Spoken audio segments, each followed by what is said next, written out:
Konnichiwa. Good afternoon, ladies and gentlemen. My name is Saito from Rhizomatics.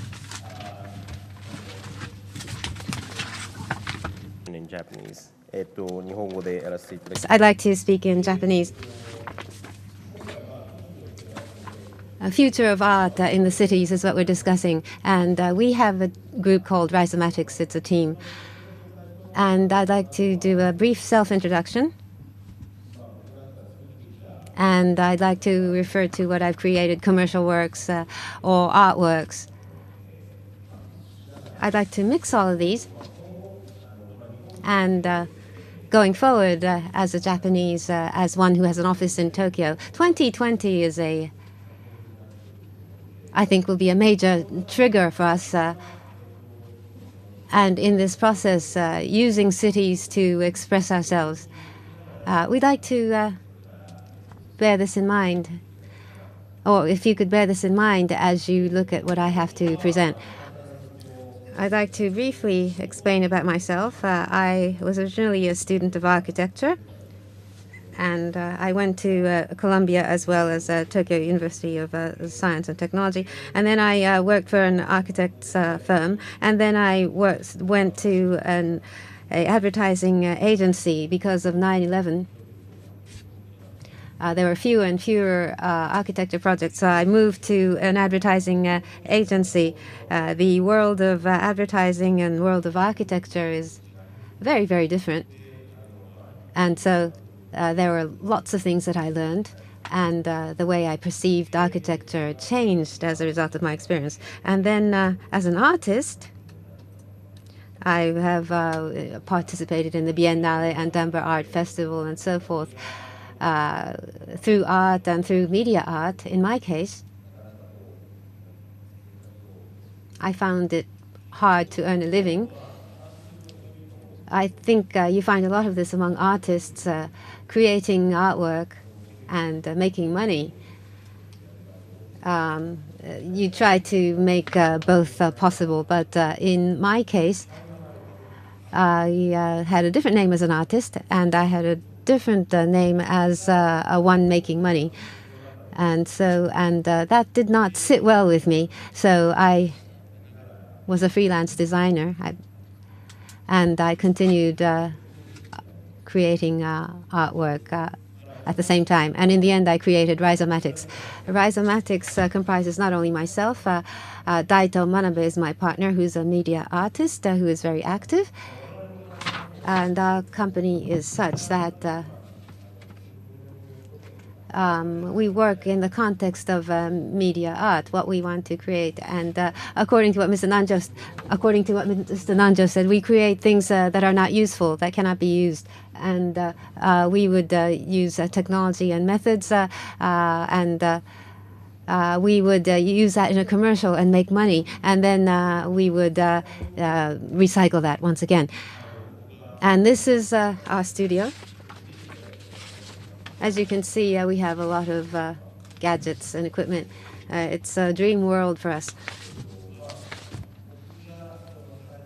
One of the reasons I created my company is because I wanted to create an environment where I can create the things I want to at the time I want to create. There are projectors on the right hand, and there's a drone on the right hand side, a model mock-up of a helicopter, and then 2-kilometer cables, and lots of things in my studio. So whenever I want to create something, whether it's a commercial project or art projects, I can create whatever I want to at any time. And so that's the kind of environment that I created. And so that's one of the distinguishing features of Rhizomatics.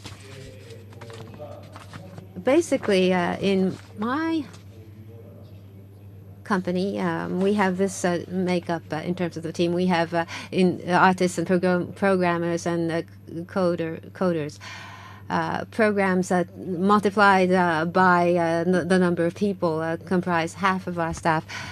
We do soldering, and we create our own devices. Rhizomatics itself has a head count of 31,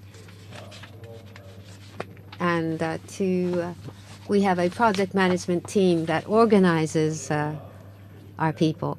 We cut down trees. I'm dressed well today, but I always have dirt in under my nails, and that's the kind of work that I do, and that's what my work requires me to do. We cut steel or we cut trees, and recently fabrication is a very fashionable word. It's become a more common term. And so we create things by ourselves. At the bottom, we have documentation. So whatever we create, we document through images, video, and we stream that on the YouTube. And through this, we promote ourselves. So that's the. We don't have a marketing or marketing team in our group. If I continue along these lines, I think you'll become sleepy. So I'd like to show you some video and what emerges out of the video in terms of messages I'd like to refer to as I explain about my work.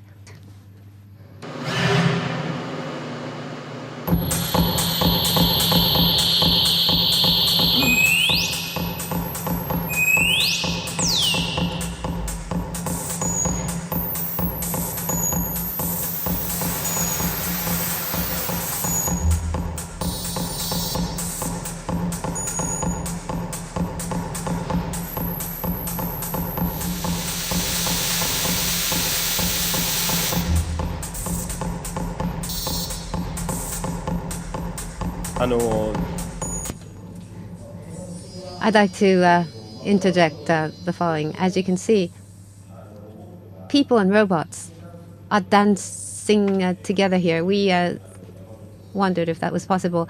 And we did this together with the Yamaguchi Prefecture Information Technology Center. It's an experimental project. And what I always bear in mind is that the concept and idea, the relationship between this is to be taken for granted. But what we want to make and what we can make, robots were not created to dance to start out with. But robots, companies creating robots, in this case it was Epson that manufactured this robot. And we were talking about what the robots were capable of doing, and the programming team at our company used different programs to make the robots do what comes close to what human beings do.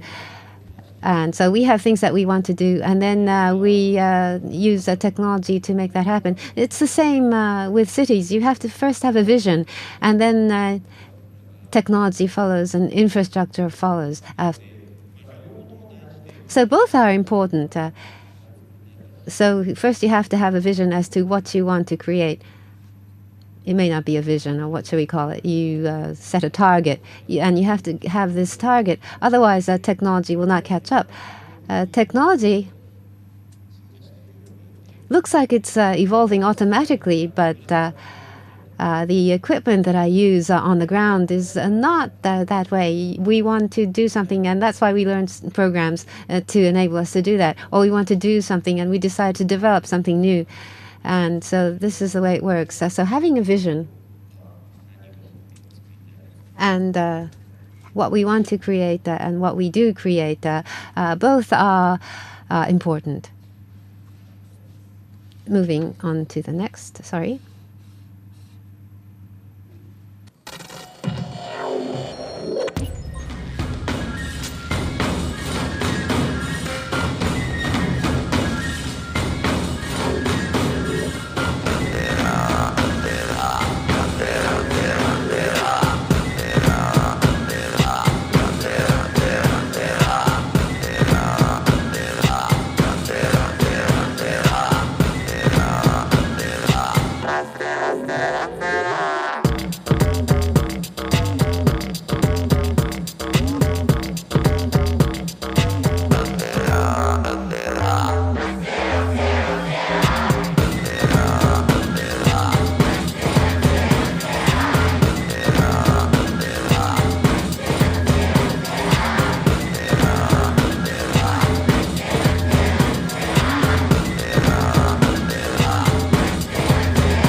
As you can see, This is the Nebuta Festival in Aomori Prefecture. The Nebuta Festival has a long tradition, so we try to introduce technology into that to try something new. I had some resistance to doing this, but I talked to the locals, and we discussed that culture needs to evolve. So we discussed, and we came up with this. And what we're doing here is festivals. We have festivals or matsuri in Japan, and it's a wonderful concept where everyone participates. The Nebuta Festival has always been done in Aomori, so it's far for a lot of people, and not everyone can participate. So if you go to the website, we could get images of different people's faces, and then we would convert that to the faces of the figures of the Nebuta lanterns, and people can see their own faces projected or on the figures, lanterns of Nebuta Festival. And so this is the point I wish to make. This is something where everyone can participate, participatable. And this to create a platform on which everyone can participate. I mentioned hack, the word hack earlier, and connect. These are key words. But digital technology is such that this is the strong point of digital technology, and I think we can leverage that kind of technology to do this. And the next work.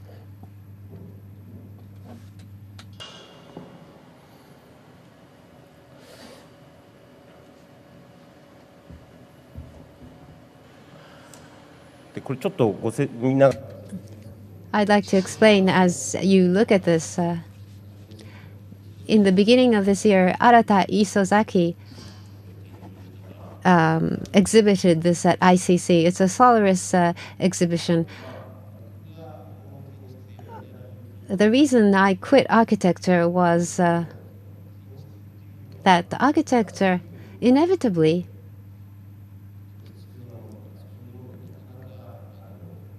cannot provide the answer to what is immediately necessary. The architectural process is such that you think and then you negotiate, and then politics is involved, money and law is involved, and after that, finally your work takes form. And it may take 10 years. The MacArthur Street in front of this terminal building took several decades. So the form of architecture and what we are thinking, I wanted to create a direct linkage, direct tie. That is, we have know-how or brainwaves that we take, and then the brainwaves and the blood pulse. We took that, and we immediately gave it form. On the right-hand side, it looks like a garbage dump, but this is the mock city which Mr. Isozaki makes in China, and we would inject forms into this, and that's an experiment that we did. And here, what we wanted to say was this: immediate response.